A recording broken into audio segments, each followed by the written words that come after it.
Pernah nggak sih kamu buka aplikasi bank, terus tiba-tiba mikir, loh, kok tinggal segini? Padahal rasanya nggak beli apa-apa yang mahal. Dan yang paling ngeselin, kita nggak sadar uangnya bocor di mana.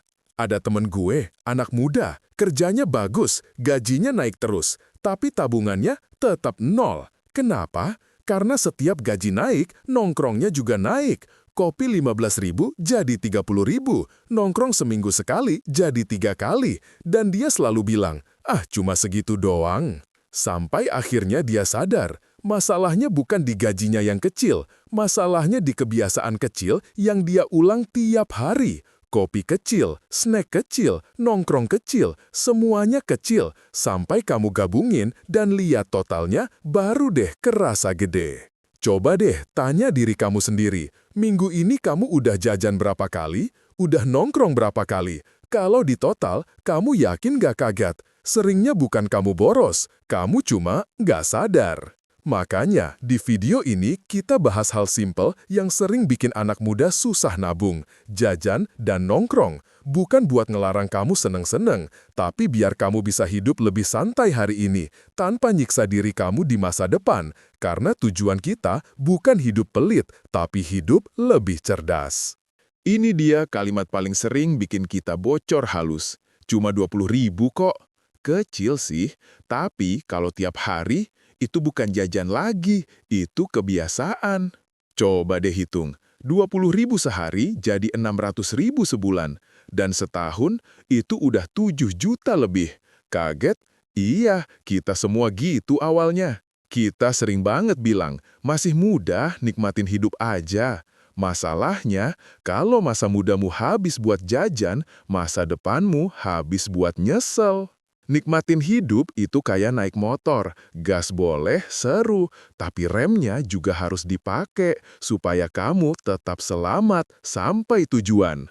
Aneh ya, gaji naik tapi tabungan tetap aja nggak gerak. Karena begitu gaji naik, nongkrong, jajan, dan gaya hidup ikut naik bareng. Itu yang disebut lifestyle inflation, bukan kebutuhan yang naik, tapi standarmu yang naik. Kopi makin mahal, nongkrong makin fancy, tapi rekening tetap segitu-gitu aja. Dan kadang kita ikut nongkrong bukan karena mau, tapi karena takut dibilang antisosial. Padahal nggak nongkrong itu bukan dosa. Kita mikirnya jauh banget, takut dibilang pelit, takut nggak dianggap, takut nggak cocok. Padahal seringnya itu cuma overthinking kita sendiri. Terus muncul kalimat sakti, tenang, ada pay later. Masalahnya, pay later itu bukan penyelamat. Itu cuma cara buat mindahin masalah ke bulan depan. Jadi, kalau dompetmu kerasa bocor, seringnya bukan karena penghasilan kurang, tapi karena kamu percaya mitos-mitos tadi. Dan kabar baiknya, semua itu bisa kamu kendalikan mulai sekarang.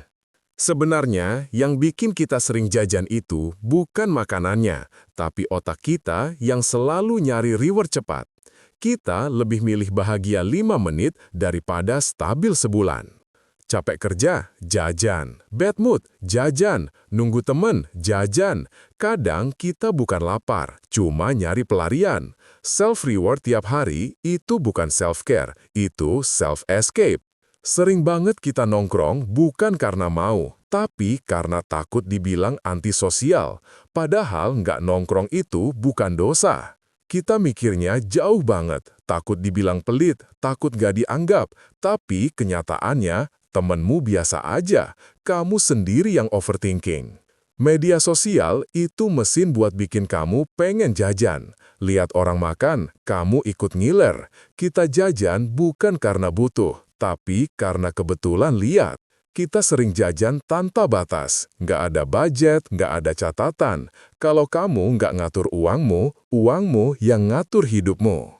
Kita sering ngeremehin uang kecil, padahal pengeluaran kecil yang sering keluar, itulah yang paling bahaya. Lama-lama numpuk jadi jutaan. Semua penyebab tadi bukan salah kamu. Tapi setelah kamu sadar, kamu bisa mulai ngatur.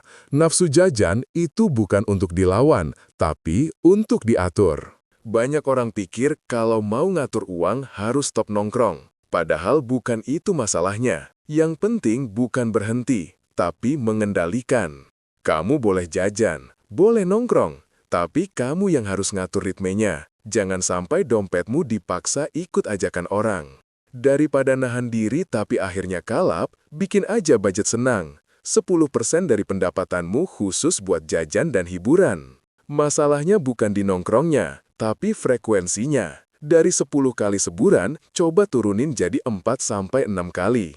Seringkali yang bikin boncos bukan nongkrongnya, tapi pilih menu paling mahal biar kelihatan keren. Padahal kamu bayar kebersamaan, bukan gengsi. Sebelum beli yang nggak direncanakan, tunda dulu 24 jam. Kalau besok masih mau, beli. Kalau nggak, itu cuma lapar mata. Ada 3 hal yang harus kamu isi dulu sebelum jajan. Tabungan, dana darurat, dan asuransi kesehatan. Biar masa depanmu aman dulu. Nongkrong itu soal obrolannya, bukan notanya. Banyak cara buat tetap sosialisasi tanpa bikin dompet nangis. Kadang kita ikut nongkrong bukan karena mau, tapi karena nggak enak nolak. Padahal bilang gue skip dulu itu normal. Temen yang baik pasti ngerti. Kamu tetap boleh jajan dan nongkrong, tapi sekarang kamu yang pegang kendali. Hidup boleh enak, tapi jangan sampai masa depan sengsara. Banyak orang sadar mereka boros, tapi tetap boros. Karena sadar itu baru langkah pertama. Yang bikin berubah itu aksi kecil yang konsisten. Selama 7 hari, catat semua pengeluaran kecilmu, bahkan yang cuma 5.000. Yang kamu nggak catat, itu yang bikin bocor. Bikin batas jajan mingguan, bukan bulanan. Kalau hari Rabu udah habis, ya berhenti sampai minggu depan. Batas itu bukan ngebatasin kamu, tapi nyelamatin kamu. Pisahin uang jajan dari uang kebutuhan, pakai 2 dompet, kebutuhan dan uang senang. Begitu amplop jajan habis, selesai. Simple tapi powerful. Setiap kali kamu nongkrong sedikit mahal, balikin lagi dengan 2 hari makan hemat. Boleh senang, tapi harus ada ganti rugi. Biar hemat berhasil, kamu butuh circle yang dukung. Teman yang ngerti kalau kamu lagi irit, bukan yang maksa nongkrong mahal. Banyak hal bisa lebih murah tanpa nurunin kualitas nongkrong. Hemat itu bukan miskin, hemat itu cerdas milih. Sebelum check out belanja online, tunggu 3 menit. Kalau setelahnya kamu ngerasa nggak perlu, hapus keranjangnya. Belanja impuls masuknya cepat, sadarnya belakangan. Setiap minggu, cek ulang pengeluaran jajanmu. Lihat polanya, bukan cuma angkanya. Perbaikan datang dari evaluasi, bukan dari marahin diri sendiri. Kalau kamu sapa di bagian ini, artinya kamu sudah punya sesuatu yang penting, kesadaran. Dan itu adalah titik awal semua perubahan. Mengubah kebiasaan itu nggak gampang, apalagi kebiasaan jajan.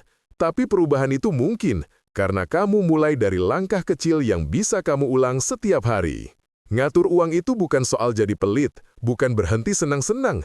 Ini cuma soal kamu milih dengan sadar, bukan impuls. Setiap kali kamu pilih menu murah, catat pengeluaran, atau bilang, gue skip dulu, itu bukan pengorbanan, itu investasi buat hidup kamu nanti. Bayangin diri kamu 5 tahun dari sekarang, tenang, punya tabungan, hidup punya pilihan. Itu semua dimulai dari keputusan kecil hari ini. Kebanyakan anak muda ikut arus, tapi kamu beda. Kamu mulai mikir, kamu mulai ngatur, kamu mulai sadar, dan itu bikin kamu selangkah lebih maju. Mulai sekarang, catat 7 hari, tentuin batas mingguan, pisahin uang jajan, timer 3 menit sebelum check out, dan evaluasi mingguan. Simple, tapi powerful. Hidup itu berat kalau kamu nggak ngatur, tapi begitu kamu pegang kendali, hidup jadi jauh lebih enteng. Kamu boleh nikmatin hidup hari ini, tapi masa depanmu juga harus bisa nikmatin hidup. Seimbang itu kuncinya.